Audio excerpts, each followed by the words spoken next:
गेत्सेमानी बारी से क्रूस के ऊपर तक यीशु के दुख और पीड़ा को याद करते हुए मेरे मन में प्रश्न उठता है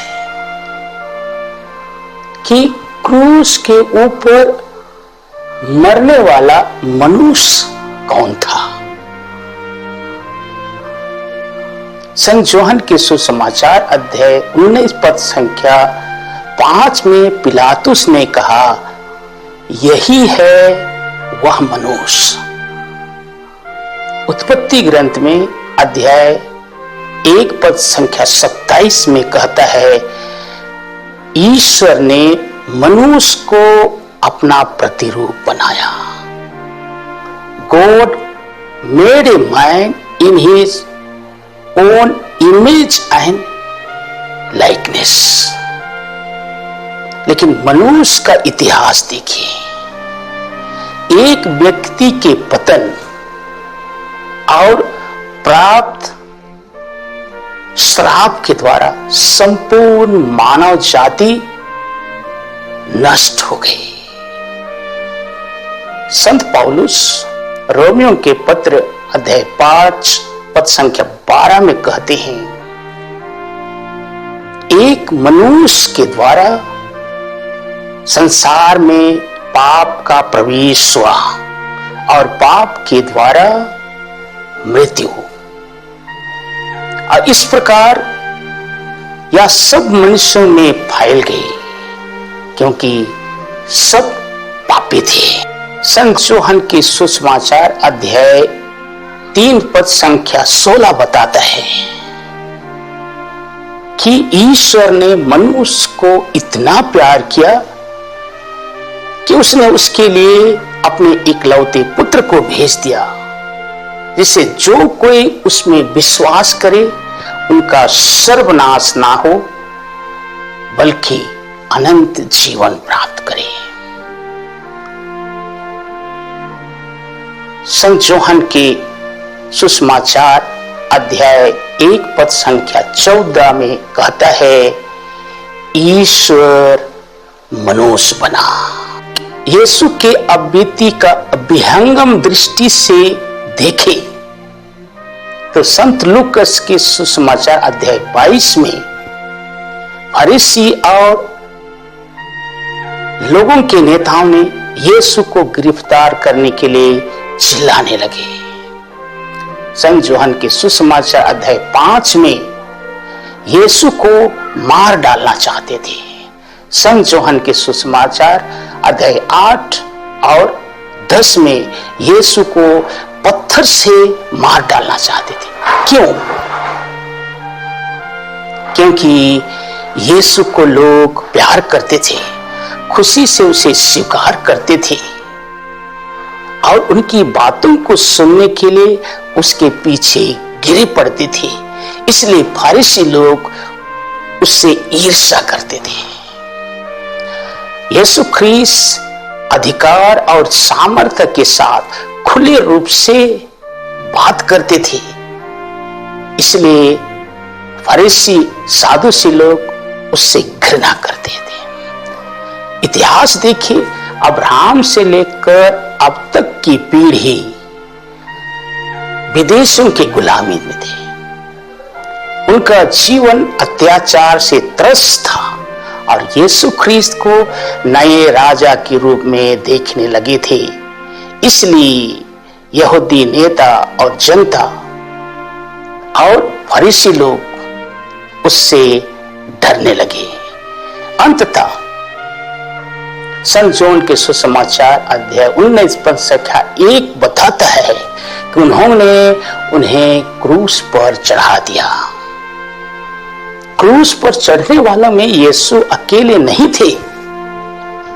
यीशु से पहले केवल फिलिस्तीन में 30,000 लोगों को क्रूस पर चढ़ाया गया था।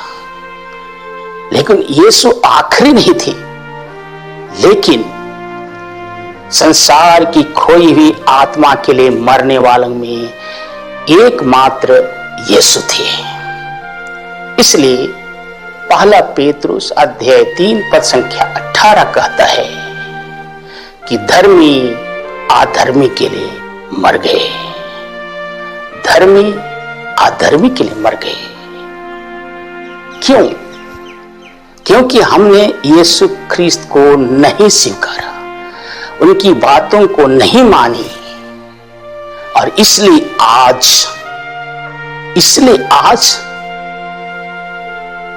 दुनिया की ज्योति अंधकार में है। दुनिया का मुक्तिदाता स्वयं को बचाने के लिए इनकार कर दिया। ईश्वरी महिमा और प्रताप से विभूषित पिता का पुत्र आज कांटों का ताज पहने हैं। स्वर्ग को पृथ्वी से जोड़ने के लिए आकाश और पृथ्वी के बीच में क्रूस पर टंगे हुए हैं, हाथ पांव कीले से जड़े हुए हैं।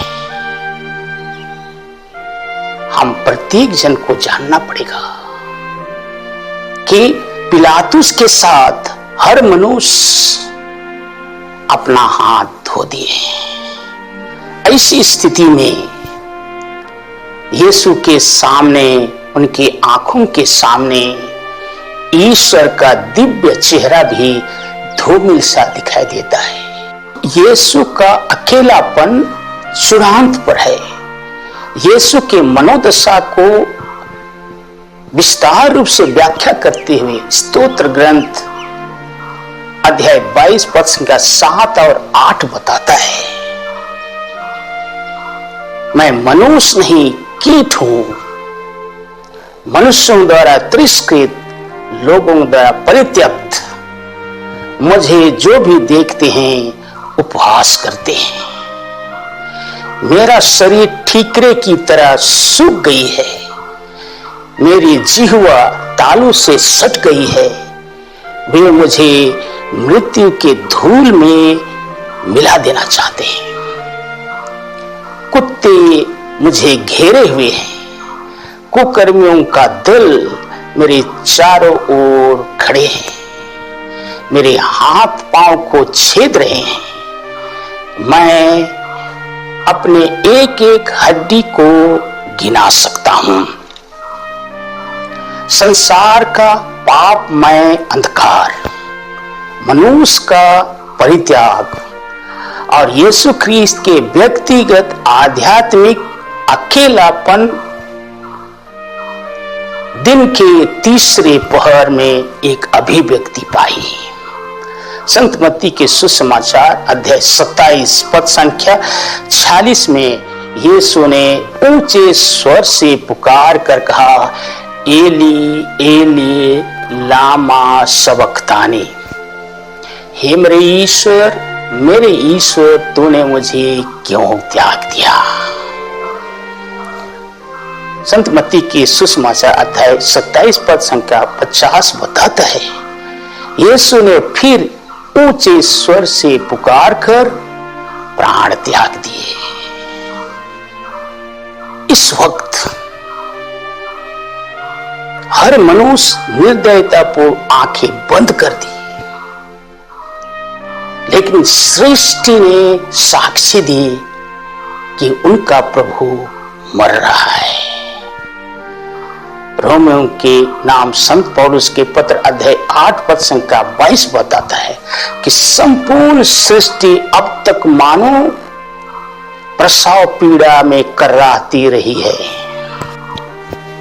संत मत्ती के सुसमाचार अध्याय 27 पद संख्या 45 बताता है कि दोपहर से तीसरे पहर तक सारे प्रदेश में अंधेरा छाया रहा।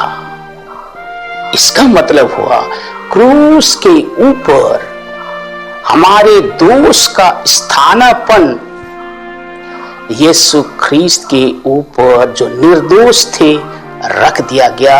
इसलिए पिता ईश्वर ने अपनी न्याय दिखाई। संत मत्ती के सुसमाचार अध्याय 27 पद संख्या 51 में बताता है कि उस समय मर्दीन का पर्दा ऊपर से नीचे फट गया पृथ्वी कांप उठी, चट्टानें फट गई, कब्रें खुल गई। याद रहे, ये पर्दा वेदी को लोगों से अलग करती थी, लोगों को लोगों से अलग करती थी। मंदिर का पर्दा का फटना बताता है कि यीशु ख्रीस्त के द्वारा स्वर्ग का द्वार सबके लिए खुल गया। विशाल पृथ्वी के कांपने और चट्टानों के फटने का तात्पर्य है कि सृष्टि में क्रांति होने लगी कि जो क्रूस पर मर रहा है वह साधारण व्यक्ति नहीं, वह स्वर्ग और दुनिया का राजा है। यीशु ने मृत्यु पर विजय पाई, इसलिए कब्रें खुल गई और मृत लोगों का शरीर पुनः जीवित हो उठा। यदि इस बात को आज हम मानते हैं, जानते हैं, स्वीकार करते हैं, तो अपने प्रियजन, गिरजा के शोषित, उपेक्षित, समाज के गरीब तबके के लोग अकेले में धड़कते हुए आंसू के साथ आकाश को ताकते हुए, सुबकते हुए क्यों कहते हैं, एली एली लामा सबक्तानी, हे मेरे ईश्वर तूने मुझे क्यों त्याग दिया। दिन बीत गए, समय और स्थान बदल गया, लेकिन यीशु के गेत्सेमानी बारी की प्राण पीड़ा आज भी खत्म नहीं हुई है। यीशु ख्रीस्त के दुख भोग आज भी मानव इतिहास के साथ जारी है। यीशु ख्रीस्त हमारे प्रियजनों के, माँ बाप के, भाई बहनों के, अपने पड़ोसियों के आंखों से आंसू की तरह गिरते हैं, आंसू के रूप में घर आंगन में गिरते हैं। आंसू के गिरने की आवाज नहीं सुनाई देती है, लेकिन आंसू के गिरने की आवाज स्वर्ग में दस्तक देती है, ईश्वर को पुकारती है।